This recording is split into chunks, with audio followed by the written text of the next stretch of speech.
Você já se deparou com um mistério tão envolvente que parece ter saído das páginas de um thriller? Pois é, hoje vamos conhecer uma história desse tipo. Imaginem aí uma jovem talentosa, uma dançarina promissora, nascida na cidade de Arkansas, que tinha um futuro brilhante pela frente. Seus pais a amavam profundamente e a comunidade a via como um exemplo. Nada fora do lugar, digamos. Mas, de repente, ela desapareceu sem deixar rastros, deixando todos em pânico e muitas perguntas para serem respondidas. Bom, eu sou o Marco, sejam todos muito bem-vindos ao Insólito, e no episódio de hoje exploraremos os eventos que levaram ao desaparecimento chocante de Jodie Sanderholm, uma jovem de 19 anos. A mãe dela, desesperada por respostas, iniciou uma busca incansável. A polícia começou a seguir pistas sinistras que os levaram a um suspeito improvável. A história envolve perseguições, reviravoltas surpreendentes e um desfecho que ninguém poderia prever. É um conto de mistério e horror da vida real. Então já se ajeita, faz o ritual aí do engajamento que você já conhece e vamos aos fatos. Jodie Leanne Sanderholm nasceu em 26 de setembro de 1987, na cidade de Arkansas. Seus pais eram Brian e Cindy Sanderholm, e ela era a terceira filha do casal. A Jodie, desde muito jovem, pequenininha, tinha uma verdadeira paixão na vida dela, que era a dança. Na escola, ela era a líder que organizava ali os movimentos de dança entre as meninas que também tinham a mesma paixão que ela. Ela bolava as coreografias, enfim, era super engajada nessa sua paixão. E apesar da dança ter toda essa influência na vida da Jodie, ela não deixou os estudos regulares de lado, ela era muito dedicada nas outras matérias, enfim. A dança caminhava paralelamente e ela era super responsável com as outras atividades escolares que ela tinha. Tanto que ela era uma das alunas honrosas no seu último ano de escola, membro inclusive do National Honor Society e bolsista do estado do Kansas. Depois da sua formatura no ensino médio em 2006, ela se matriculou no Cowley College, onde ela estudou farmácia, mas não abandonou a dança. Para vocês terem uma ideia, galera, Arkansas City era uma pequena cidade por volta ali de 12 mil habitantes no ano de 2007. Por essa razão, inclusive, os pais de Jodie acharam que aquela cidade era um bom lugar, um lugar seguro para eles morarem. Mas a verdade é que depois que a Jodie desapareceu, eles começaram a perceber que a segurança é talvez apenas uma ilusão, seja onde for. Era a manhã do dia 5 de janeiro de 2007. A Jodie dirigiu normalmente o seu carro, um Dodge Stratus, para a faculdade, pois ela tinha um ensaio ali com o grupo de dança que ela já também estava desenvolvendo lá na faculdade, ou seja, ela levou isso do colégio para a faculdade. E esse ensaio aí era para terminar por volta das 10h45. Bom, o combinado naquele dia era que depois desse ensaio, a Jodie ia voltar para casa, normalmente. Só que isso acabou não acontecendo. Então a mãe dela, já de certa forma ali com a pulga atrás da orelha, meio preocupada, resolveu ligar para ela. Só que a Jodie não atendia. E lembrando que ela era super responsável, então, mesmo quando ela não podia atender aos telefonemas da mãe, do pai, enfim, da família, ela, assim que possível, retornava. Só que o tempo foi passando, a mãe ligando, ela não retornava, então o negócio já começou a ficar num clima meio tenso ali. A Cindy, a mãe da Jodie, relata que naquele momento ela teve um mau pressentimento. Ela então decidiu sair do trabalho, tirar ali uma folga que talvez ela tivesse direito e ir direto para casa. Ao chegar, ela percebeu imediatamente que o carro da filha não estava na garagem, o que obviamente só aumentou ainda mais a sua ansiedade. A Cindy então entrou na casa, deu uma verificada ali e sabe como é, né? A mãe já percebe de cara que a coisa está errada. A Jodie tinha sempre o hábito de quando ela chegava dos ensaios ali da dança, ela colocava a roupa que ela tinha utilizado naquele dia para lavar na máquina. A primeira coisa que a mãe percebeu quando ela entrou na casa foi a ausência dessa roupa, né, e desse hábito aí que a filha tinha. Né, o coração já deu aquela apertada ali, mas ainda ela manteve a calma, então ela foi verificar os outros cômodos da casa, mas o chuveiro no banheiro que ela costumava tomar banho não tinha sido ligado, o chão estava seco ali, não tinha nada demais. E a partir desse momento a coisa realmente ficou séria, então a Cindy contatou ali os outros membros da família e ficou claro que a Jodie não tinha entrado em contato nem com o pai dela e nem com a irmã mais velha, a Jennifer. Não é relatado, no entanto, qual foi o intervalo de tempo em que essas coisas aí aconteceram, mas nós sabemos que a Jodie tinha um compromisso ao meio-dia naquele dia e ela não compareceu. Nesse momento, a Cindy e o Brian, ou seja, marido e mulher, né, os pais da Jodie, começaram a ligar para os amigos da filha, na esperança de descobrir onde ela poderia estar. Mas depois que o ensaio da manhã terminou e Jodie deixou a faculdade, ninguém mais a viu.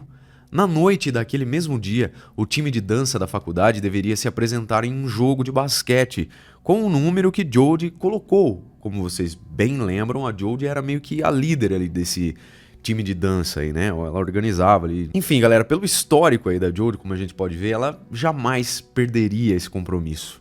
Obviamente não pela sua própria vontade, né? Ela nunca teria faltado esse evento. Mas também, como logicamente vocês já perceberam, ela não apareceu por lá. Por volta então das 6 horas da tarde, sem conseguir descobrir nada e sem esperar que a filha voltasse para casa, Cindy e Brian entraram em contato com a polícia e relataram que a filha estava desaparecida. Os oficiais então do departamento de polícia local imediatamente deram início ali às buscas. Eles pediram fotos da Jodie para a família, espalharam os cartazes ali pela cidade e também uma foto do carro que ela dirigia, o seu Dodge, né, para que se alguém tivesse qualquer informação, obviamente entrasse em contato o mais rápido possível com o departamento de polícia. Nesse primeiro contato com a polícia, os pais da Jodie informaram ali ao investigador que a Jodie tinha um namorado, um rapaz com quem ela mantinha esse relacionamento amoroso aí desde a época do colégio. Mas quando entraram em contato com esse rapaz, a polícia acabou descobrindo que ele estava com um irmão no Texas. A polícia então foi averiguar essa informação para ver se ela era verdadeira e descobrindo que de fato o rapaz aí tinha esse álibi, ele foi descartado como suspeito. Essa confirmação aí foi feita por testemunhas que estiveram com o rapaz fora do estado e também pelo cruzamento de sinal de celular. O dia seguinte, ou seja, 6 de janeiro, foi um dia bastante movimentado.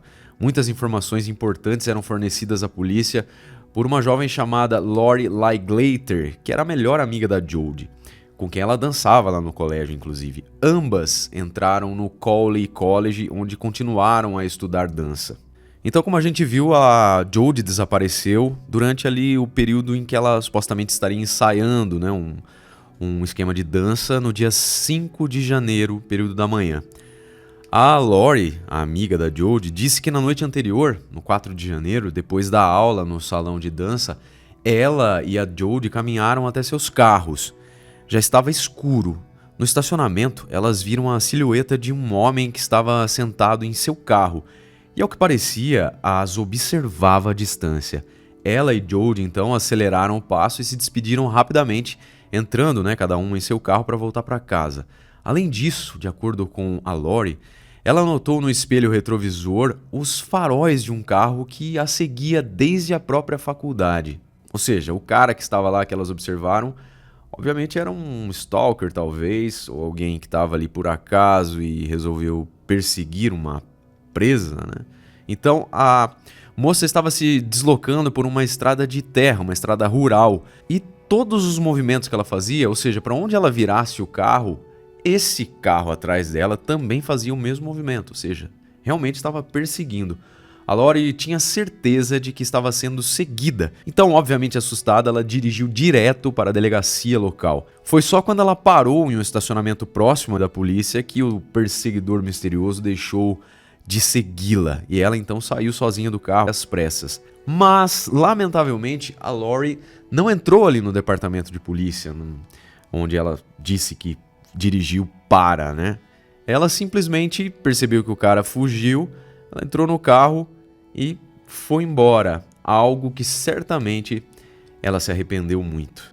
Mas isso não é tudo não. De acordo com a Lori, no dia 5 de janeiro, após o ensaio matinal, ela e a Jodie saíram do salão do baile quando ela viu um carro muito parecido com o que tinha seguido ela na noite anterior. Além disso, ela reconheceu o homem que dirigia, era um morador local, um cara chamado Justin, de 23 anos. A Lori não o conhecia pessoalmente, mas já tinha o visto várias vezes na companhia de seu irmão mais velho e também dos amigos dessa turminha aí. Outros membros da equipe de dança da faculdade disseram que viram o mesmo Justin na semana passada, ou seja, uma semana antes dos fatos aqui que a gente está relatando, tá? Ele sempre se mantinha no carro no estacionamento e apenas observava as garotas. Pois é, caríssimos abduzidos. Os sinaizinhos de alerta já estão rodando a todo vapor aí, não é? Bom, durante o primeiro dia após o desaparecimento da Jodie, a polícia percorreu todas as ruas da cidade, mas não encontrou o carro dela. A cidade de Arkansas é cercada por campos e áreas arborizadas. E para poder inspecionar então todo esse território aí do ar, uma aeronave foi solicitada para fazer esse mapeamento. E uma coisa era inegável: esconder um carro devido ao tamanho do veículo é mais difícil do que esconder uma pessoa, um corpo, não é? Então a polícia esperava pelo menos poder encontrar o carro de Jodie ali das buscas aéreas. Durante as investigações, verificou-se que a última vez que o celular da Jodie recebeu algum tipo de sinal, ele estava localizado perto de um lugar chamado Santuário de Vila Silvestre de Cal. Esta aí é uma área bem vasta com bosques ao longo do rio Arkansas. Nessa fase da investigação, apenas uma pessoa foi apontada como pessoa que pode estar envolvida, né? A famosa pessoa de interesse no desaparecimento de Jodie Sanderholm. E ele era, obviamente, o tal Justin Turber, que foi apontado por Lori, a amiga de Jodie, e outros integrantes do grupo de dança como uma pessoa estranha. É importante notar aqui, pessoal, que o Turber, ou seja, o Justin, apesar da idade, era bem conhecido da polícia. 3 anos antes, em 2004, ele já havia sido acusado de posse de substâncias ilegais. Como resultado, ele foi colocado em liberdade condicional, ou seja, ficou perambulando aí pela rua, né? 3 meses depois disso, ele foi preso por roubo e violação de liberdade condicional. Já em outubro de 2005, ele foi processado por hooliganismo. E esse termo aqui, hooliganismo, faz referência talvez a algum tipo de comportamento de vandalismo, sabe? O hooliganismo está ligado diretamente, na verdade, a um lance de esporte, né? Torcida de futebol, etc e tal. Mas acredito eu que nesse caso aí esteja ligado a algum tipo de vandalismo que o sujeito aí cometeu. 3 meses depois disso, ele foi preso por furto. Durante a prisão dele, uma substância proibida foi novamente encontrada com ele. Já em 31 de dezembro de 2006, apenas 6 dias antes do desaparecimento de Jodie, o Justin Turber foi preso por porte de maconha e roubo. No mesmo dia, após pagar a fiança de $3.000, ele foi novamente solto. No dia seguinte, 1º de janeiro de 2007, uma bizarrice bem particular, aliás, insólita eu diria, né? O tal Justin começou a se passar por policial. Quando os verdadeiros policiais notaram essa situação, no mínimo, estranha, eles foram questionar ali o Justin Turber, né? E nesse momento ele relatou dores no peito. E em vez de delegacia, né, da delegacia, ele foi levado ao hospital. Mas porque ele não foi preso depois de receber a alta do hospital, ainda não está claro. Bem como não está claro se foi realmente comprovado que ele tinha algum tipo de enfermidade ou foi só um migué ali mesmo, né, para não ser preso naquele momento. Fato que também não ocorreu depois da saída dele do hospital. Certamente o malandro aí não tinha nada de maluco, né? Conseguiu driblar certinho aí os oficiais da lei.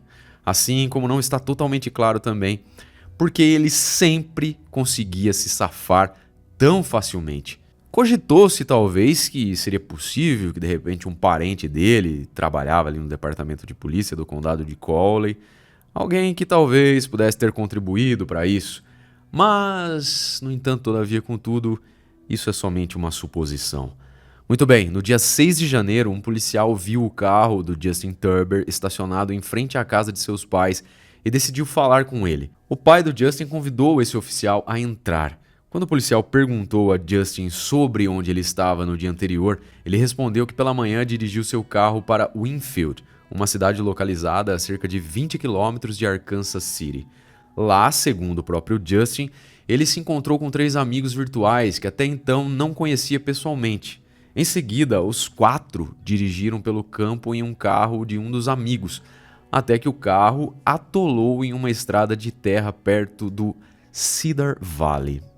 Só arrematando aqui, tá, galera? O raciocínio da parada é que talvez ele tenha conhecido, se foi relatado aqui como amigo virtual, ele provavelmente conheceu essas pessoas e foi lá para conhecê-las pessoalmente. Mas, logicamente, que nós vamos ver o que aconteceu, porque isso não me cheira muito bem. Então, de acordo com o Justin Turber, ele caminhou em direção à cidade de Arkansas, que fica a cerca de 50 quilômetros de Cedar Valley. Depois de 6 horas, então, ele cansou de andar e chamou pelo pai para poder buscá-lo. O pai do Justin corroborou suas alegações, dizendo que de fato o pegou molhado e sujo a alguns quilômetros do lago de pesca do condado de Coley. Justin também disse que seu carro, que foi deixado em Winfield, foi trazido por amigos. A história não era muito convincente, digamos, mas não havia nada ali que o oficial pudesse usar para confrontar o Turber, pelo menos nesse momento. Então, o oficial acabou indo embora. No mesmo dia, 6 de janeiro, a polícia conversou com Alexis Schwarzel, que recentemente havia terminado um relacionamento de 3 anos com o Justin Turber. Ela disse aos policiais que ele costumava levá-la consigo ao santuário de Vila Silvestre de Cal e até indicava lugares específicos onde eles haviam estado. Quando a polícia disse a Alexis que estavam investigando o desaparecimento de Jodie Sunderholm, ela ficou muito surpresa e disse que Justin certa vez mencionou que começou a vigiar Jodie quando tinha 13 anos. Vejam só. Ele a espionava quando ela nadava na piscina do quintal e às vezes à noite olhava pela janela do quarto e esperava que ela começasse a trocar de roupa. Sua estranha paixão por Jodie durou 10 anos e de fato, como eu havia falado, é um stalker maligno, não é? A polícia então perguntou a Alexis sobre os motivos do rompimento com o Justin Turber, ao que ela respondeu que havia rompido com ele por causa do seu tratamento muito cruel e tendências estranhas que começaram a se manifestar cada vez mais com frequência. Segundo essa garota, várias vezes durante a intimidade ali do casal, o Justin meio que fingia que a estrangulava, quase ao ponto de ela realmente perder a consciência. Além disso, ele pediu que ela resistisse, porque senão ele não poderia ficar. E se entenderam, não é? Tornou-se cada vez mais óbvio para a polícia a cada minuto que passava que o Justin Turber poderia estar envolvido no desaparecimento de Jodie. A polícia não tinha provas que pudessem ligá-lo ao desaparecimento da menina, mas no final da noite do dia 6 de janeiro, o Turber foi finalmente preso em conexão com seus casos recentes, ou seja, por violar as condições de liberdade sob fiança. Quando ele foi então levado à delegacia e questionado se sabia alguma coisa sobre o desaparecimento de Jodie, ele exigiu um advogado. Na casa de seus pais, os policiais levaram os sapatos que ele usava no dia anterior, quando seu pai o buscou, supostamente aquela história lá que o carro atolou e o pai precisou buscá-lo, né? Vocês lembram? Muito bem, esses sapatos aí foram levados para análise. No dia seguinte, 7 de janeiro, pesquisadores treinados para detectar atividades humanas em terrenos acidentados começaram a trabalhar numa reserva natural em Winfield. Eles encontraram pegadas que combinavam com as de Justin Turber, bem como outras pegadas menores. No mesmo dia, então, tendo em conta que o Turber também tinha se encontrado na zona do lago de pesca, foram enviados investigadores para lá, que fizeram achados nada bons, digamos.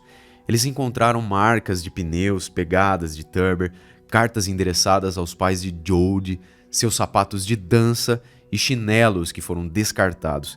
Depois de escurecer, a busca continuou e vários outros achados perturbadores foram feitos. Uma bolsa contendo a carteira de motorista e o cartão de seguro social de Jodie, uma jaqueta com o nome dela e shorts esportivos foram encontrados. Os pesquisadores passaram os próximos 2 dias na área lá do lago de pesca, né, e também na reserva natural lá em Winfield. No dia 9 de janeiro, os mergulhadores que estavam envolvidos aí nessas pesquisas no reservatório, ajudando ali nas investigações, encontraram o carro da Jodie afundado. No mesmo dia, a esperança dos entes queridos de Jodie por seu retorno seguro para casa também morreu. Na reserva natural Winfield, debaixo de uma pilha de folhas, troncos e ramos diversos ali de mato, eles encontraram o corpo nu de Jodie. O patologista forense que realizou a autópsia, ao olhar pela primeira vez para o corpo, não teve dúvidas de que as últimas horas de vida de Jodie foram extremamente dolorosas. Ela foi severamente espancada, todo o seu corpo e o rosto estavam cobertos de hematomas e escoriações. Havia sinais claros de estrangulamento. Antes de a menina morrer, o homem que a sequestrou, se é que pode ser chamado de homem um traste desse, abusou dela. Pedaços de pele foram retirados das unhas e encaminhados para exame. Exames que nem precisavam, de conclusão para ligarem o sujeito aí ao caso. Mas as autoridades encontraram evidências de DNA ligando, obviamente, o Justin Turber ao carro e ao corpo da Jodie. O carro ficou no lago por mais de 3 dias, então a polícia temeu que a água tivesse destruído todas as evidências. Em parte foi isso mesmo que aconteceu, mas eles ainda conseguiram encontrar um cabelo masculino dentro do veículo. Então a diretora do laboratório forense, que estava envolvido nas investigações de testes de DNA, afirmou que fez um teste de DNA mitocondrial em um cabelo encontrado no banco do motorista e com uma probabilidade de 99,77%, esse cabelo aí pertencia a Justin Turber. Além disso, várias amostras de DNA encontradas no corpo com probabilidade de 99% também pertenciam a Turber. Dados de torres de celulares mostraram que os telefones, tanto de Jodie quanto de Justin Turber, estavam nas mesmas áreas no dia do desaparecimento da moça e ao mesmo tempo. E a Lori, voltando lá ao começo do episódio, como vocês bem lembram, a amiga da Jodie, ela relembrou aos oficiais que ela tinha visto o Justin Turber. Lembra que ela falou que viu alguém parecido com aquela pessoa que tinha seguido ela na noite anterior, quando elas tinham saído do ensaio também? Pois é, esse mesmo cara estava lá. E quando ela disse isso aos policiais, eles conseguiram as imagens de câmeras de segurança ali do estacionamento da faculdade e, obviamente, eles ficaram convencidos de que a Lori estava dizendo a verdade. O Turber estava ali como um predador à espreita no estacionamento da faculdade enquanto o ensaio acontecia. E ele esperava então, obviamente, as moças saírem. Resta saber se ele já tinha um alvo pré-definido ou o que viesse para ele era lucro. As imagens também mostraram que o sujeito saiu do estacionamento logo depois da Jodie. Cartas endereçadas ao pai dela foram encontradas à beira do lago, das quais se concluiu que Turber seguiu Jodie da faculdade até sua casa e quando ela foi buscar correspondência em uma caixa de correio localizada distante de casa, foi aí que ele a atacou, empurrando-a para dentro do seu carro e depois fugindo com ela. Como mencionado anteriormente, as pegadas do Justin e as pegadas menores foram encontradas na reserva natural lá em Windfield. Foi determinado então que essas pegadas menores eram da Jodie e elas estavam lado a lado nesse local. Os oficiais então seguiram essas pegadas aí que estavam lado a lado e em determinado momento as pegadas da Jodie simplesmente sumiram, o que indicava aos investigadores que provavelmente o Justin pegou a moça, colocou no ombro aqui e continuou floresta adentro. E sabem aqueles amigos virtuais lá que o Justin supostamente teria ido encontrar naquele dia para conhecer pessoalmente? Pois é, os policiais conversaram com essas pessoas e eles negaram qualquer encontro com o Justin nesse dia. As evidências encontradas foram suficientes para indiciar Justin Turber. Ele mesmo negou sua culpa, como não poderia ser diferente, não é? E o juiz, então, depois disso, dessas questões preliminares, aí, estabeleceu uma fiança no valor de $1 milhão. Seus advogados tentaram convencer o tribunal ali, usaram a velha técnica de problemas de saúde mental, não é? Certa incompetência, mas eles não conseguiram, felizmente. O Turber se formou no ensino médio e até foi para a faculdade por um tempo, então o juiz considerou infundada a alegação da defesa de que ele era deficiente mental. No julgamento, além da ex-namorada de Turber, falaram também mais 6 mulheres, cada uma das quais afirmou que o réu estava seguindo-as. Uma delas era sua colega de trabalho. Essa mulher aí que prestou depoimento contou que certa vez, enquanto ela saía do trabalho, já era noite, ela precisou chamar um policial para que esse carro de polícia fosse escoltando ela até ela chegar em casa, porque ela já percebia que o Justinzinho aí estava a perseguindo. E veja só que detalhe bizarro, nesse dia aí mais cedo, o Justin tinha deixado uma rosa ali na paleta do carro dela, sabe o negócio da limpador de para-brisa? Então, ela colocou uma rosa ali com um bilhete, onde ele escreveu que gostava muito dela e queria conhecê-la melhor. Ai, que medo, hein? Em 17 de fevereiro de 2009, o júri chegou então a uma decisão unânime, considerando Justin Turber culpado de todas as acusações e recomendando que ele fosse condenado à pena capital. No dia anterior à sentença, seu advogado foi à casa da família Sanderholm e disse que Justin estava pronto para se declarar culpado se eles pedissem ao tribunal que não o condenassem à morte. A família de Jody rejeitou essa oferta. O juiz-presidente tomou nota da decisão do júri e, em março de 2009, condenou Turber à morte por injeção letal. Desde que o veredito foi aprovado, ele não abandonou as tentativas de apelar. A ênfase está no fato de que ele é deficiente mental e também que a análise de DNA não deu 100% de garantia que foi o DNA dele que foi encontrado lá no carro e no corpo da Jody. Em 2018, a Suprema Corte do Kansas anulou a sentença de morte de Turber, citando uma decisão da Suprema Corte dos Estados Unidos de que era inconstitucional executar réus, mesmo aqueles com deficiências leves de desenvolvimento. Já em 2020, o Turber, com 38 anos de idade, recebeu permissão para buscar a nomeação de um advogado para ajudá-lo em um novo teste de DNA. E mesmo agora, mais de 15 anos depois da morte de Jody, a decisão final sobre esse caso não foi tomada. Também deve ser notado que a pena de morte como punição no estado do Kansas foi restaurada em 1994. Desde então, além de Turber, outras 9 pessoas foram condenadas à morte, mas nenhuma sentença foi executada ainda. Apesar de gastar quase $49 mil por ano com cada um desses presos, o Kansas não tem planos de impor sentenças capitais. Portanto, mesmo que a sentença de morte de Turber permaneça em vigor, existe a possibilidade de que ele nunca seja executado. Os pais de Jody, é claro, não estão satisfeitos com essa situação, mas são incapazes de lutar contra o sistema, que a princípio permitiu a Turber infringir a lei repetidamente e permanecer foragido, e agora permite a ele que ele evite a pena de morte. E essa revolta dos familiares da Jody é completamente compreensível, né? Afinal de contas, ela jamais vai voltar. Em 2008, o estado do Kansas assinou a Lei Jody, que, entre outras coisas, expande os poderes da polícia contra suspeitos de perseguição e também expande a lista de ações que podem ser consideradas como perseguição. Eu espero, francamente, que vocês tenham apreciado o nosso trabalho de hoje. Muito obrigado pela companhia e atenção. Espero vê-los no próximo episódio. Um beijo do Ruivo.